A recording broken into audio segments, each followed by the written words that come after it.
Hello मेरे प्यारे दोस्तों, आप सभी को मेरे YouTube चैनल कहानी का खजाना में स्वागत करती हूँ।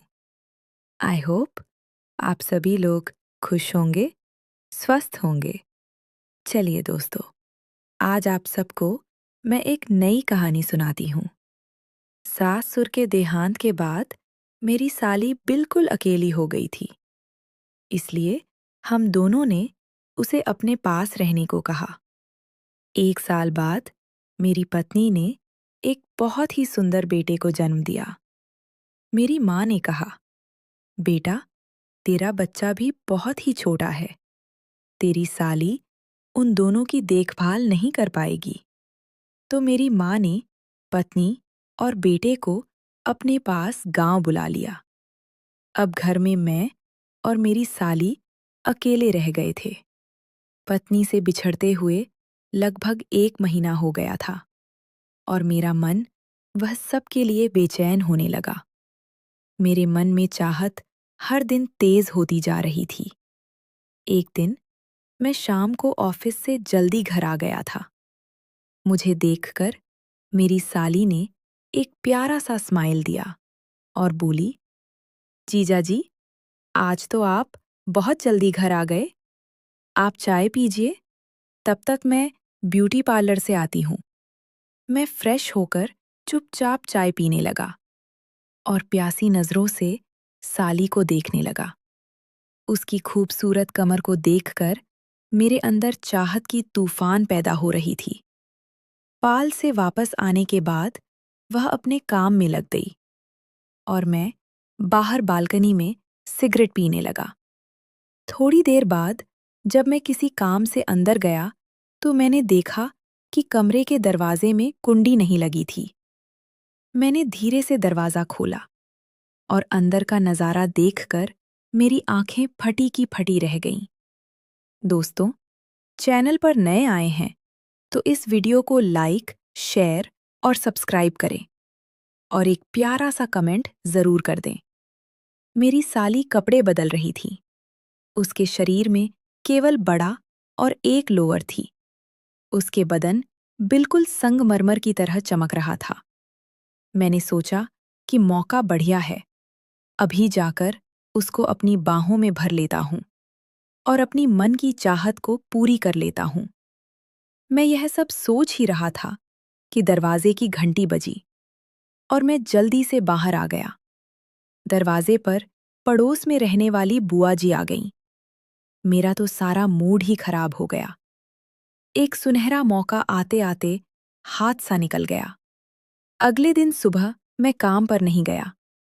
मेरा मन बहुत ही उदास था। दोपहर का खाना खाकर मैं फिर से बिस्तर पर लेट गया।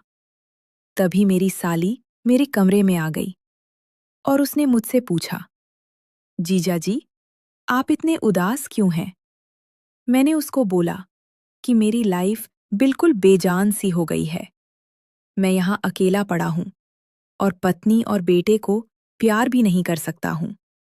वो मेरी बात सुनकर परेशान हो गई।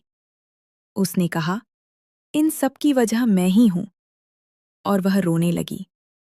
मैंने उसको समझाया, ऐसा नहीं है, लेकिन उसका रोना बंद ही नहीं हुआ।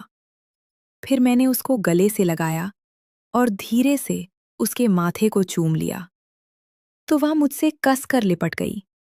मैंने सोचा, यही अच्छा मौका है। उसको शांत करने के बहाने से मैं उसे प्यार करने लगा। तभी मैंने होठों को चूम लिया।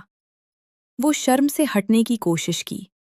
मैंने कहा, आज मत रोको, मैं प्यार का भूखा हूं।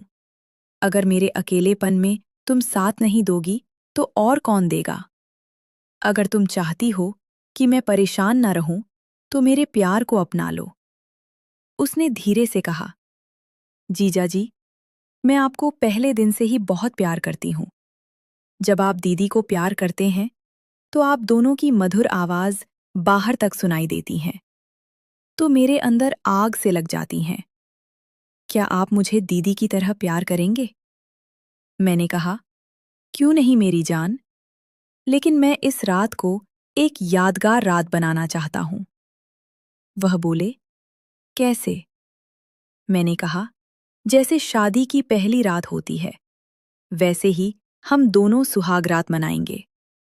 मैंने उसे उसकी बहन की शादी की लाल साड़ी पहनने को दे दी और वह उसे पहनकर घूंघट तोड़कर दुल्हन की तरह बिस्तर पर बैठी थी।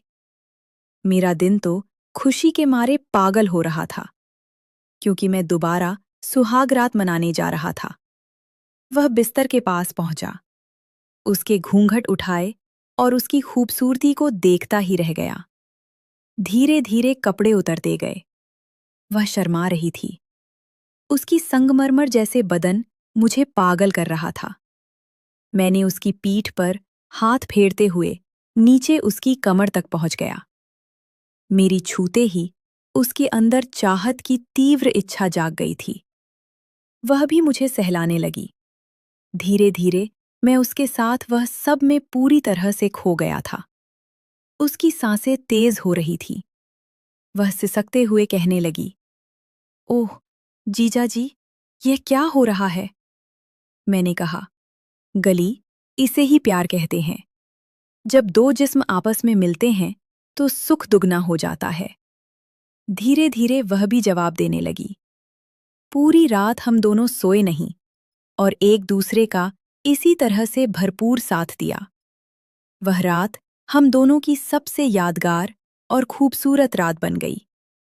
दोस्तों, आप सब ने अपना कीमती समय